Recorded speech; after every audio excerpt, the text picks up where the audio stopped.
बंधन और मोक्ष का विवेचन, शिव पूजा का उपदेश, लिंग आदि में शिव पूजन का विधान, भस्म के स्वरूप का निरूपण और महतो शिव एवं गुरु शब्द की युक्ति पति तथा शिव के भस्म धारण कार्य से।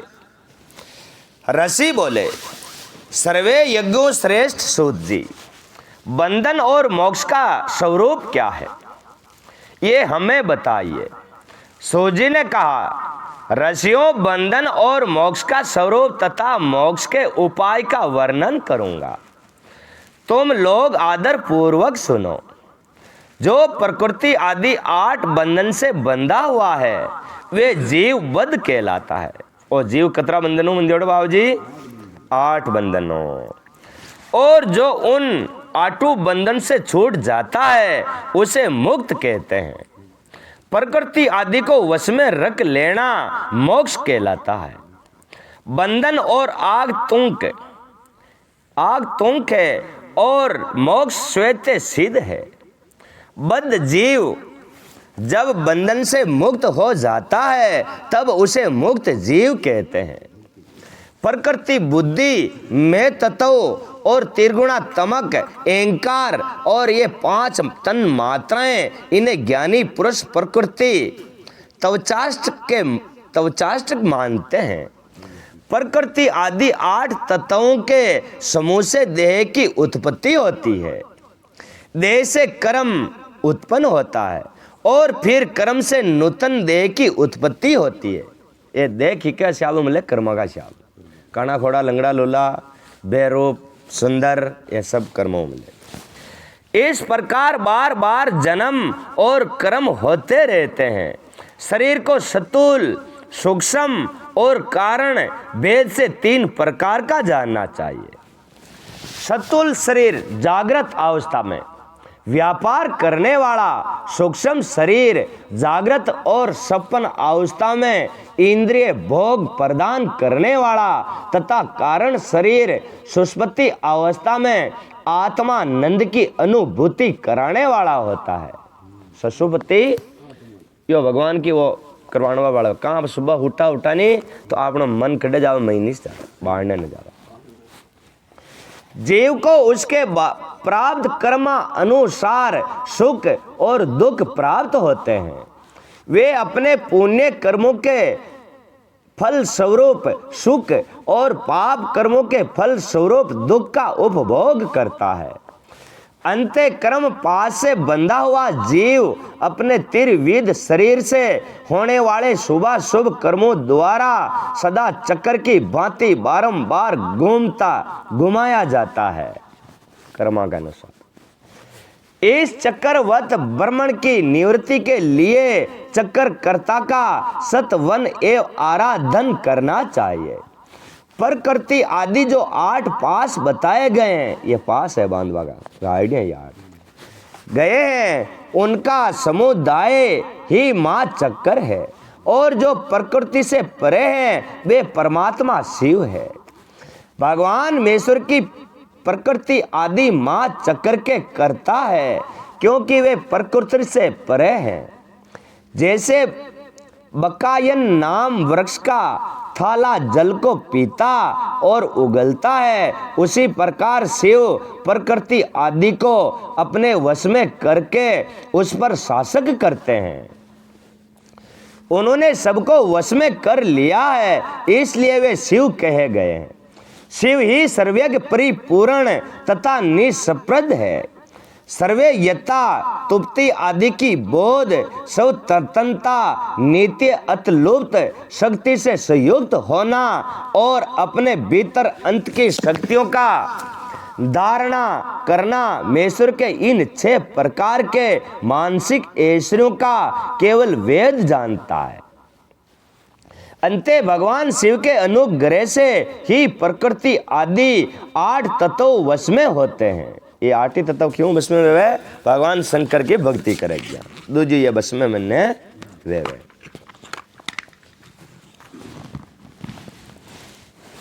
भगवान शिव का कृपा प्रसाद प्राप्त करने के लिए उन्हीं का पूजन करना चाहिए। यदि कहे शिव तो परिपूर्ण है, निष्प्रय है, उनकी पूजा कैसे हो सकती है, तो उसका उत्तर ये है कि भगवान शिव के उद्देश्य से उनकी प्रसन्नता के लिए किया हुआ सत्कर्म उनके कृपा प्रसाद को प्राप्त कराने वाला होता है। शिवलिंग में शिव की प्रतिमा में तथा शिव भक्त जनों में शिव की भावना करके उनकी प्रसन्नता के लिए पूजा करनी चाहिए। वे पूजन शरीर से, मन से, वाणी से और धन से भी किया जा सकता है। उस पूजा से महेश्वर शिव जो प्रकृति से परे हैं, पूजक पर विशेष कृपा करते हैं और उनका वे कृपा प्रसाद सत्य होता है। शिव की कृपा से कर्म आदि सभी बंधन अपने वश में हो जाते हैं। भगवान की कृपाओं जितना भी 8 ही बंधन है जो आपने बस में वे जावे।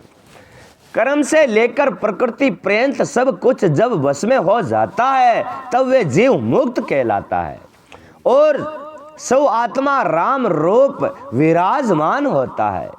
परमेश्वर शिव की कृपा से जब कर्म जनित शरीर अपने वश में हो जाता है तब भगवान शिव के लोक में निवास का सौभाग्य प्राप्त होता है। इसको सालोक्य मुक्ति कहते हैं। कौन सी मुक्ति? सालोक्य। तन मात्राएं वश में हो जाती है तब जीव जगदम्बा सहित शिव का समीप्य प्राप्त कर लेता है। ये समीप्य मुक्ति है। उसके अनु आयुध आदि जो क्रिया आदि सब कुछ भगवान शिव के समान हो जाते हैं। भगवान का महाप्रसाद प्राप्त होने पर बुद्धि भी वश में हो जाती है। अपनी बुद्धि यानी वह भी वश में जा। बुद्धि प्रकृति का कार्य है। बुद्धि प्रकृति का कार्य बुद्धि है। ये प्रकृति को कार्य कोई करे, बुद्धि करे। उसका वश में होना समष्टि मुक्ति कहा गया है। पुण्य भगवान का महान अनुग्रह प्राप्त होने पर प्रकृति वश में हो जाएगी। उस समय भगवान शिव का मानसिक ऐश्वर्य बिना यत्न के ही प्राप्त हो जाएगा। सर्वज्ञता और तुप्ति आदि जो जिसके ऐश्वर्य हैं उनको पाकर मुक्त अपने आत्मा ही विराजमान होता है। वैसे और शास्त्रों में विश्वास रखने वाले विद्वान पुरुष इसको सामुज्य मुक्ति कहते हैं। इस प्रकार लिंग आदि में शिव की पूजा करने से कर्मश मुक्ति स्वतः प्राप्त हो जाती है। इसलिए शिव का कृपा प्रसाद प्राप्त करने के लिए सत संबंधी क्रिया आदि द्वारा उनका पूजन करना चाहिए। शिव क्रिया, शिव तप, शिव मंत्र जप, शिव ज्ञान और शिव ध्यान के लिए सदा उत्तरोत्तर अभ्यास बढ़ाना चाहिए। प्रतिदिन प्रातः काल से रात को सोते समय तक और जन्म काल से लेकर मृत्यु पर्यंत सारा समय भगवान शिव के चिंतन में ही बिताना चाहिए। सोता जागता बैठता उठता दुख में सुख में सुमरण चालना चालो। संगो जातादि मंत्रों द्वारा तथा नाना प्रकार के पुष्पों से जो शिव की पूजा करता है वे शिव को ही प्राप्त हो जाता है। ऋषि बोले, उत्तम व्रत का पालन करने वाले सूजी लिंग आदि में शिव की पूजा का क्या विधान है, ये हमें बताइए। सूत जी ने कहा, दीजू मैं लिंगों के क्रम से यथावत वर्णन कर रहा हूं, तुम सब लोग सुनो। वे पर्वण ही समस्त अभिष्ट वस्तु को देने वाला प्रथम लिंग है, नमक शिवाय।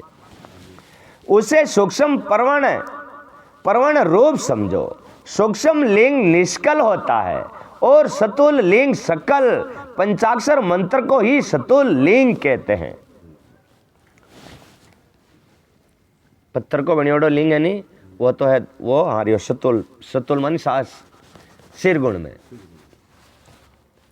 सतुल लिंग कहते। उन दोनों प्रकार के लिंगों का पूजन तप कहलाता है। वे दोनों ही लिंग साक्षात मोक्ष देने वाले हैं। पुरुष लिंग और प्रकृति लिंग के रूप में बहुत से लिंग है, उन्हें भगवान शिव ही विस्तार पूर्वक बता सकते हैं। दूसरा कोई नहीं जानता। पृथ्वी के विकार भूत जो जो लिंग ज्ञात है उनको मैं तुम्हें बता रहा हूं। हाँ, उनमें स्वयंभू लिंग प्रथम है। कौन सा लिंग? स्वयंभू लिंग किसको बोलते हैं? जो अपने आप प्रकट होता है उसको स्वयंभू बोलते हैं। दूसरा बुद्धि लिंग, तीसरा प्रतिष्ठ लिंग, चौथा चर लिंग और पांचवा गुरु लिंग है। देव ऋषियों की तपस्या से संतुष्ट हो उनके समीप प्रकट होने के लिए पृथ्वी के अंतर्गत बीज रूप से व्याप्त हुए भगवान शिव वृक्षों के अंकुर की भांति भूमि को भेद कर नाद लिंग के रूप में व्यक्त हो जाते हैं। वे स्वयं व्यक्त हुए शिव ही स्वयं प्रकट होने के कारण स्वयंभू नाम धारण करते हैं। मनो ही प्रकट हुए जो लिंग, ज्ञानी जन उन्हें स्वयंभू लिंग के रूप में जानते हैं। और स्वयंभू लिंग की पूजा से उपासक का ज्ञान स्वयं ही बढ़ने लगता है। सोने चांदी आदि के पत्थर पर, भूमि पर अथवा वेदी पर अपने हाथ से लिखित जो शुद्ध प्रवण मंत्र का लिंग है उनमें से तथा मंत्र लिंग का आलेखन करके उसमें भगवान शिव की प्रतिष्ठा और आह्वान करे। ऐसा बिंदु नादमय लिंग सतावर और जंगम दोनों ही प्रकार का होता है। इसमें शिव का दर्शन भावनामय ही है, ऐसा निसंदेह कहा जा सकता है। जिसको जहाँ भगवान शंकर के प्रकट होने का विश्वास हो उसके लिए वही प्रकट होकर वे अभिष्ट फल प्रदान करते हैं। अपने हाथ से लिखे हुए मंत्र से यंत्र में अथवा अक्रुमित सतावर आदि में भगवान शिव का आह्वान करके 16 उपचारों द्वारा उनकी पूजा करे।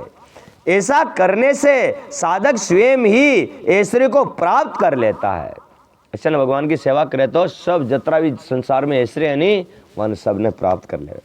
ये मोटा मोटा सेठ है बाबूजी है कि मतलब आपने से नहीं दान की कर रहा है कि मतलब हूँ वन संपत्ति के डो घरों महाराज इस आटी बता दे वहाँ आटी पर चाल बोकर गेला में तो समान गुण और इस साधक के अभ्यास से उसको ज्ञान भी होता है।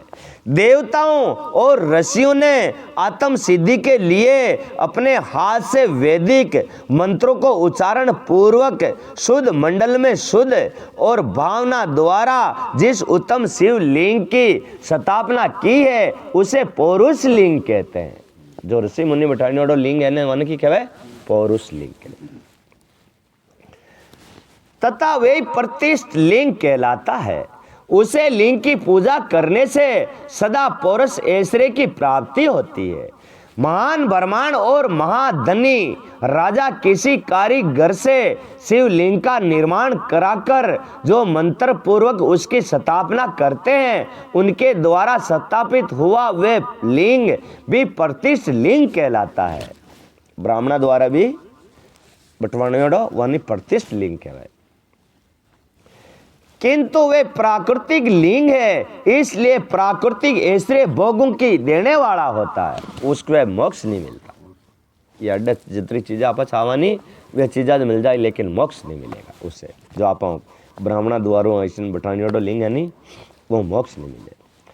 जो शक्तिशाली और नित्य होता है उसे पौरुष कहते हैं तथा जो दुर्बल और अनित्य होता है वे प्राकृतिक कहलाता है। तो महाराज जो बारे ब्राह्मण प्राण प्रतिष्ठा करे स्थापना कर दी प्राण प्रतिष्ठा कर दी बैठाने दी बाबा के आप ग्रामीण क्षेत्र गाँव में कोई जाके पूजा करे तो वो को मोक्ष नहीं है। वो ये मिल जाए सामान से क्या मोक्ष नहीं है। मोक्ष नहीं है। मोक्ष तो उसके जब से होगा, उसका जब करना पड़ेगा आपको। बेस जीव प्रांत जत्र जागता रहे तत्र कई काम करता हूँ बस मको नाम किशन भी नाम ले सके। हाँ शिव की दूजा जितना धरती पे देवता वे मोक्ष नहीं दे सकते। राम जी की पूजा करो, कृष्ण की करो, किसी नेता की करो, वे आपको मोक्ष नहीं दे सकते। मोक्ष कौन देवे? शंकर भगवान यो हाथ में वाके आई तो मैं कह रही शंकर भगवान की जब प्राण प्रतिष्ठा करे बैठाने पे जाके आप पूजा करा हाँ। तो वो मोक्ष ना देवे। ये मैं 3 लिंग बताया। हाँ, एक तो स्वयंभू लिंग, वो मनु युग छोड़ो, और एक जो आपने ऋषि मुनियों का हाथ में बैठाड़ो लिंग, वो प्रतिष्ठ लिंग, और यो आपने जो बामण कम आप बोधा आदमी का हाथ में बैठाड़ो ये स्थिर लिंग, चर लिंग। इका मीन फायदो कम मिले, वहाँ लिंग की पूजा करा तो हमें ज्यादा फायदा तो मिले। देखो ये तो ऋषि मुनि बैठा जोड़ा, ये आपने सिया मानसिया, बड़ा बड़ा धाम है, सब बार 4 ही धाम पे है। हाँ वे स्वयंभू लिंग है, वे मनु युग से बारी लिंग है ना ज्योतिर्लिंग, ये स्वयंभू लिंग है। वो 4 धाम आ गए सब, वे 4 वो तो बार पूरी दुनिया है उठे। लिंग, नाभि, जीवा और नासा अग्र भाग और शिका के क्रम से कट्टी, हृदय और मस्तक, इन तीनों स्थानों में जो लिंग की भावना की गई है उसे आध्यात्मिक लिंगों का ही चिर लिंग कहते हैं। मतलब मनमय कोई सता मतलब मूर्ति वूर्ति कोई सामने नहीं है, वो मनमय जानी आपने मूर्ति बैठी रही वहाँ की पूजा करा तो वो अन्य कहवे सिक्का। चरलिंग, पर्वतों को पौरुष लिंग बताया गया है। ये जतरा है ना, पर्वत है ना, ये पर्वत को पौरुष लिंग कहा गया। और भूतल को विधान पुरुष प्रकृति लिंग कहते हैं। वृक्ष आदि को पौरुष लिंग जानना चाहिए, जितने वृक्ष पौधा है नहीं ये पौरुष लिंग। और गुलम आदि को प्रकृति लिंग, साठी नाम के धान्य को प्राकृतिक लिंग समझना चाहिए। साठी के 60 दिन में जो धान पाके जी, 60 दिन में पाके नरी चीजें पाके, हाँ। और साली, अगहनी एवं गांव को पौरुष लिंग, अणिमा आदि 8 सिद्धियों को देने वाला जो ऐश्वर्य है उसे पौरुष ऐश्वर्य जानना चाहिए। सुंदर क्षत्रिय तथा धन आदि विषय को आस्तिक पुरुष प्राकृतिक ऐश्वर्य कहते हैं। आस्तिक है ये जितना भी अपन साधन मिले नहीं, ये आस्तिक साधन है। चर लिंग में सबसे प्रथम रस लिंग का वर्णन किया जाता है। रस लिंग परमाणु को उनकी सारी अभिष्ट वस्तुओं को देने वाला होता है। शुभ कारक बाण लिंग क्षेत्रियों को महान राज्य की प्राप्ति कराने वाला होता है। सुवर्ण लिंग वैश्य को मां धन की पद प्राप्त कराने वाला होता है। ये जतरा जतरा ये कह रहे हैं वह लिंग बना सोना को लिंग प्राप्ति, सोना की प्राप्ति करा वालो सोना छोटो बनानो छा अपने इच्छा अनुसार मुर्की बनावे छे। तथा सुंदर शिव लिंग शूद्रों को महाशुद्धि देने वाला होता है। सपस्टिंग मिंग लिंग तथा बाण लिंग सब लोगों को उनकी समस्त कामनाओं को प्रदान करते हैं। प्लास्टिको लिंग अपना ने हो तो दूसरे का सपिष्ट या बाण लिंग भी पूजा के लिए निषिद्ध नहीं है। क्षत्रियां विशेषत सदन नाव के लिए पार्थिव लिंग की पूजा का विधान है। लुगाएं के लिए वे ओनली फॉर पार्थिव लिंग की पूजा करें। प्रकृति मार्ग में स्थित विधवाओं के लिए सपस्टिक लिंग की पूजा बताई गई है। जो विधवा स्त्री उसको प्लास्टिक का लिंग की पूजा करनी चाहिए। परंतु विरक्त विधवाओं के लिए रस लिंग की पूजा को ही श्रेष्ठ कहा गया है। उत्तम व्रत का पालन करने वाले में ऋषियों बचपन में, जवानी में और बुढ़ापे में भी शुद्ध सपस्टिक मय शिवलिंग का पूजन क्षत्रिय को समस्त भोग प्रदान करने वाला है। लुगाए ने ज्यादातर रंडी रांड लुगाई जिन्हें प्लास्टिक को और दूसरे ये लोग है जिन लुगाए ने पार्थिव लिंग की पूजा करनी चाहिए, वो भी उसका पति का ऑर्डर लेके, नहीं तो नहीं। गुरुवे सक्त क्षत्रियों के लिए पीठ पूजा भूतल तल पर संपूर्ण अभिष्ट को फल देने वाली होती है। जो ये है नहीं लुगाया जो पति वर्ता है, ये लुगाया लोगां की लुगाया अन्य तरफ फोन कर भाई जरूरत करो पति जिंदा है। प्रकृति मार्ग में चलने वाला पुरुष सुपात्र गुरु के सहयोग से ही समस्त पूजा कर्म संपन्न करे। इष्ट देव का अभिषेक करने के पश्चात अग्नि के चावल से बने हुए खीर आदि पकवानों द्वारा नैवेद्य अर्पण करे। पूजा के अंत में शिवलिंग को सपुष्टक में पधरा कर घर के भीतर पूर्तक रख दे। जो निवृत्ति मार्गी पुरुष है उनके लिए हाथ पर ही शिवलिंग की पूजा का विधान है। इसमें है जावे, ठीक है, वह ना आंगली ये करन इसमें गई मीन शिवलिंग उठे कर सका पूजा। उन्हें भिक्षा आदि से प्राप्त हुए अपने भोजन को ही नैवेद्य रूप में निवेदित करना चाहिए। जो भिखारी भी है नहीं वह भी मांग लावे जी अनुभव भी अन्नदाता को भोग लगाना चाहिए। निवृत्त पुरुष के लिए सूक्ष्म लिंग ही श्रेष्ठ बताया जाता है। वे विभूति के द्वारा पूजन करे और विभूति को ही नैवेद्य रूप से निवेदित करे। विभूति नहीं, विभूति को ही भोग लागे, विभूति को ही धूप लागे। पूजा करके उस लिंग को सदा अपने मस्तक पर धारण करे। विभूति 3 प्रकार की बताई गई है। लोक कान्नी जनित, वेदा अग्नि जनित और शिव अग्नि जनित, लोगा अग्नि जनित या लौकिक भस्म को द्रियों की शुद्धि के लिए लाकर रखे।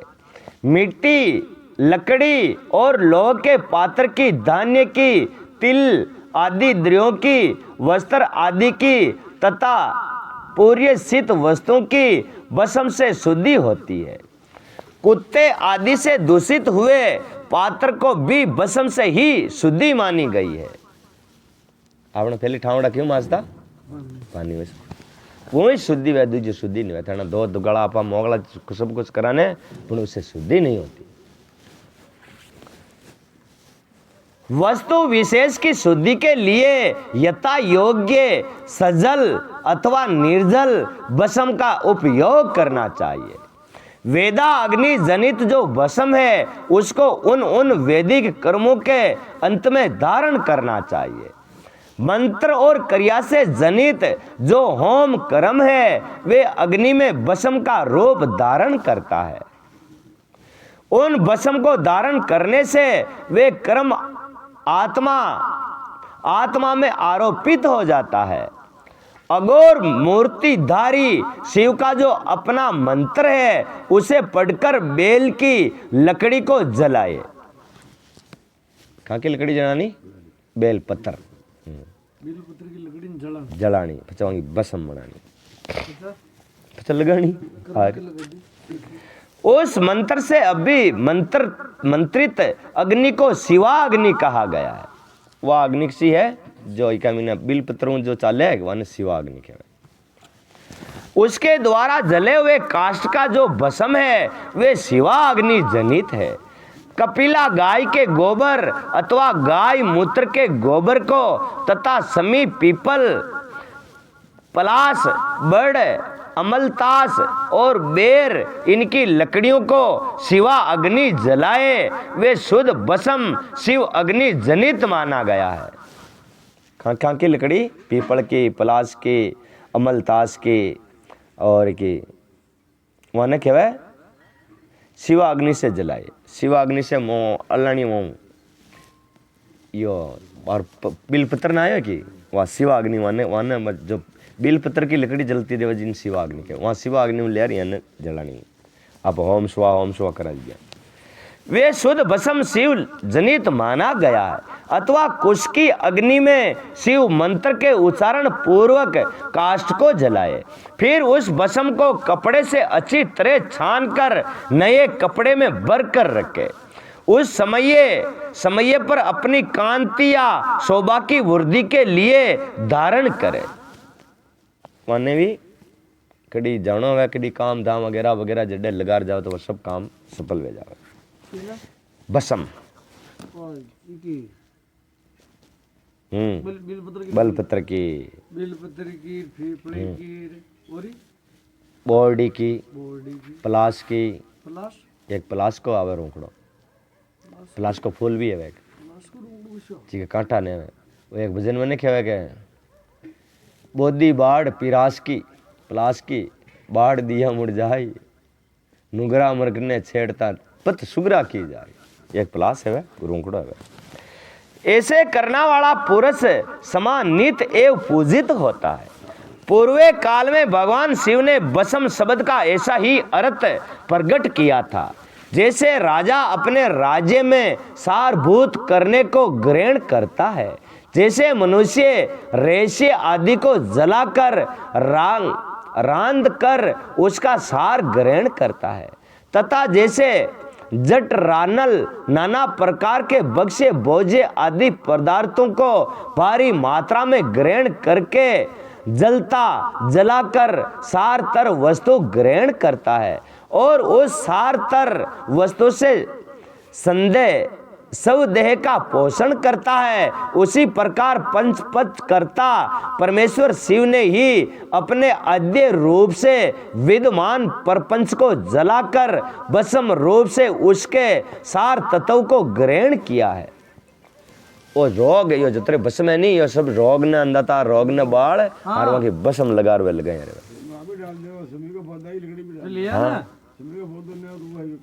वाह जावे ना नंबर बता, मैं डालूं, बता नंबर बता। ये अच्छी अच्छी जो चीजें है नी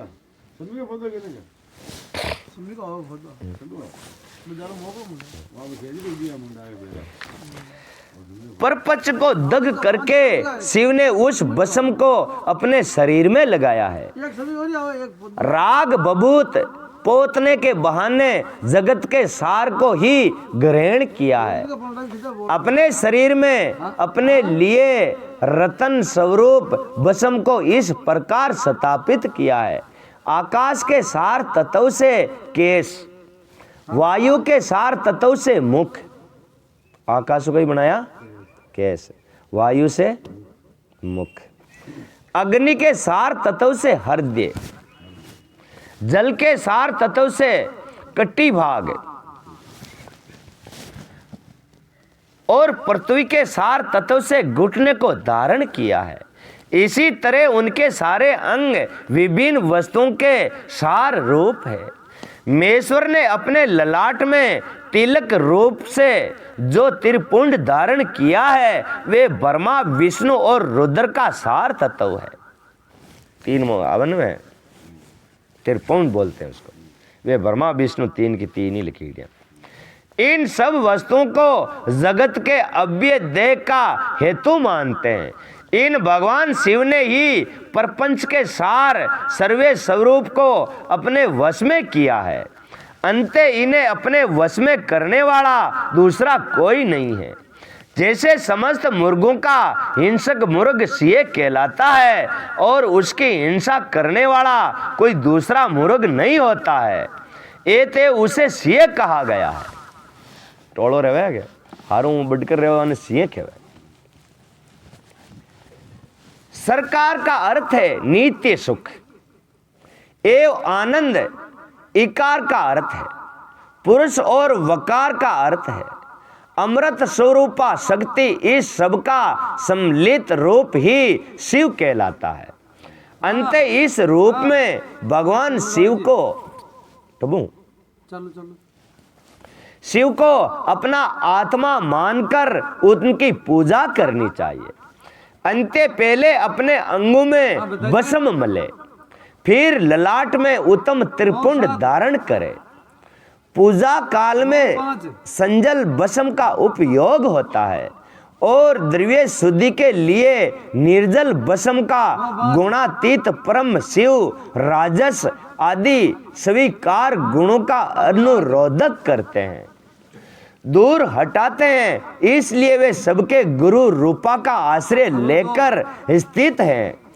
गुरु विश्वासी शिष्यों के तीन गुणों को पहले दूर करने के लिए फिर उन्हें शिव तत्व का बोध कराते हैं। इसलिए गुरु कहते हैं, गुरु कहलाते हैं। गुरु की पूजा परमात्मा शिव की ही पूजा है। गुरु की पूजा करो चाहे शिव भगवान की पूजा करो बराबर है। गुरु के उपयोग से बचा हुआ सारा पदार्थ आत्म शुद्धि करने वाला होता है। गुरु की आज्ञा के बिना उपयोग में लाया हुआ सब कुछ वैसा ही है जैसे चोर चोरी करके लाई हुई वस्तु का उपयोग करता है। गुरु से भी विशेष ज्ञानवान पुरुष मिल जाए तो भी उसे यत्न पूर्वक गुरु बना लेना चाहिए, क्योंकि अपना गुरु में थोड़ा कोई बढ़कर मिल जावे ना वरना भी बना लेना चाहिए। कहूँगा अपन तो ज्ञान लेना, ज्ञान कड्डो ही मिलो नहीं। अज्ञान रूपी बंधन से छूटना ही जीव मात्र के लिए साध्य पुरुषार्थ है। बंधन से ज्ञान ये जीव ने बंधन में छूटवा के लिए सो जन्म लीधो दूजा करण काम करण करवा के लिए वो जीव जन्म न लीधो है। अंत जो विशेष ज्ञानवान है वही जीव को उस बंधन से छुड़ा सकता है। जन्म और मरण रूप दंड को भगवान शिव की माया ने ही अर्पित किया है। जो इन दोनों को शिव की माया को ही अर्पित कर देता है वे फिर शरीर को बंधन नहीं पड़ता है। जब तक शरीर रहता है, जब तक जो क्रियाएं ही अधीन हैं वही जीव बद्ध कहलाता है। स्थूल, सूक्ष्म और कारण इन तीन शरीर को वश में कर लेने पर जीव का मोक्ष हो जाता है। स्थूल शरीर, कारण शरीर और जागृत शरीर यानी वश में कर लेवानी, मतलब होता तो करे जगह तो दूसरी वश में रहे खड्डी बाढ़ न पाड़े।